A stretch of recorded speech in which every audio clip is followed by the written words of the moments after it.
എല്ലാവർക്കും നമസ്കാരം. ടേസ്റ്റിയായ ചിക്കൻ കറി എങ്ങനെയാണ് ഉണ്ടാക്കുകയെന്ന് നമുക്ക് നോക്കാം. ചിക്കൻ പീസസ് ഒക്കെ കട്ട് ചെയ്തിട്ട് തന്നെ കടയിൽ നിന്ന് വാങ്ങിച്ചു. അതിലേക്ക് 1 ടീസ്പൂൺ ജിഞ്ചർ ഗാർലിക് പേസ്റ്റ് ഇടുക, ഉപ്പ് ഇടുക, സ്പൂൺ മുളക് പൊടി, ഇതൊക്കെ ഇട്ടിട്ട് നന്നായിട്ട് മിക്സ് ചെയ്യുക. മസാലകളൊക്കെ പുരട്ടിയതിന് ശേഷം ഒരു അരമണിക്കൂറെങ്കിലും വെക്കുക. നന്നായിട്ട് എല്ലാ മസാലയും ഒക്കെ ചിക്കനിലേക്ക് നന്നായി പിടിക്കുക. ഈ സവാള എടുക്കുക, നമുക്ക് ഒരു കുക്കറിലേക്ക് മാറ്റാം.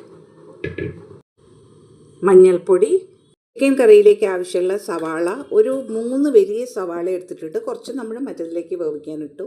ഒരു 4 പച്ചമുളക്, ഇഞ്ചി 1 ഇഞ്ച് നീളത്തിൽ, അതിനെക്കാട്ടും കുറച്ചും കൂടി കൂടുതൽ, പിന്നെ വെളുത്തുള്ളി, തക്കാളി, പിന്നെ പൊടികളെല്ലാം എടുത്തു. 1 ടേബിൾ സ്പൂൺ ചുവന്ന മുളക് പൊടി, പിന്നെ ഗരം മസാല, ചിക്കൻ മസാല, മഞ്ഞൾപ്പൊടി, മല്ലിപ്പൊടി ഒരു 3 ടീസ്പൂണാണ് എടുത്തിരിക്കുന്നത്. ഈ കുറച്ച് ഉള്ളി, ഒരു പകുതി ഉള്ളി, ഒരു പച്ചമുളക്, ഒരു പകുതി തക്കാളി എല്ലാം ഇട്ടതിന് ശേഷം നമുക്കൊന്ന് വേവിച്ചെടുക്കണം.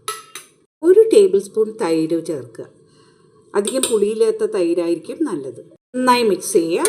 കുറച്ച് വെളിച്ചെണ്ണ ഒഴിക്കുക ഇതിലേക്ക്. കുക്കറിൽ 1 വിസിൽ വരുന്നത് വരെ വേവിച്ചെടുക്കുക. കുക്കറിൽ കിടന്നിട്ട് ഒരുവിധം വെന്തു. ഇനി നമുക്കിത് മാറ്റിയിട്ട് ബാക്കിയുള്ള മസാലകളൊക്കെ വഴറ്റിയെടുക്കണം. കുക്കറിൽ കുറച്ച് വെളിച്ചെണ്ണ ഒഴിക്കുക. ശേഷം ഇഞ്ചി, വെളുത്തുള്ളി, പച്ചമുളക് എല്ലാം ചേർക്കുക. ഇതിൻ്റെ കൂടെ വേണമെങ്കിൽ ചെറിയ ഉള്ളി ചേർക്കുക. ഞാനിതൊരു 3-4 ചെറിയ ഉള്ളി ചേർത്തിട്ടുമുണ്ട്. ഉള്ളിയൊക്കെ നന്നായിട്ട് വഴറ്റുക.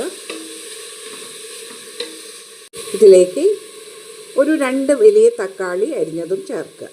നന്നായി വഴണ്ടു വന്ന ഉള്ളി, തക്കാളി, അതിലേക്ക് എല്ലാ പൊടികളും ചേർക്കുക. ഇതിലേക്ക് ഏകദേശം 1 ടീസ്പൂൺ കുരുമുളക് പൊടി ചേർക്കുക. ശേഷം ചിക്കനൊക്കെ ചേർക്കുക. വേവിച്ച് വെച്ച ചിക്കനില്ലേ ചേർക്കുക. ഏകദേശം 1 കപ്പ് ചൂടുവെള്ളം ചേർക്കുക. കുറച്ച് ഗ്രേവിയുള്ള ചിക്കനാണ് ഉണ്ടാക്കുന്നത്. 1 കപ്പ് ചൂടുവെള്ളം ചേർത്തിട്ട് നന്നായിട്ട് വേവിച്ചെടുക്കുക.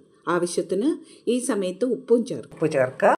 ആദ്യം നന്നായി തിളച്ചതിന് ശേഷം നമുക്ക് സ്ലോ ഫ്ലെയിമിൽ വെച്ചിട്ട് വേവിച്ചെടുക്കുക. വെച്ച് സ്ലോ ഫ്ലെയിമിൽ വേവിക്കുക. നന്നായി വെന്തു. അതിൻ്റെ മുകളിൽ കുറച്ച് ഗരം മസാല ഇട്ടുകയും ചെയ്തു, മല്ലിയിലയും ഇട്ടു.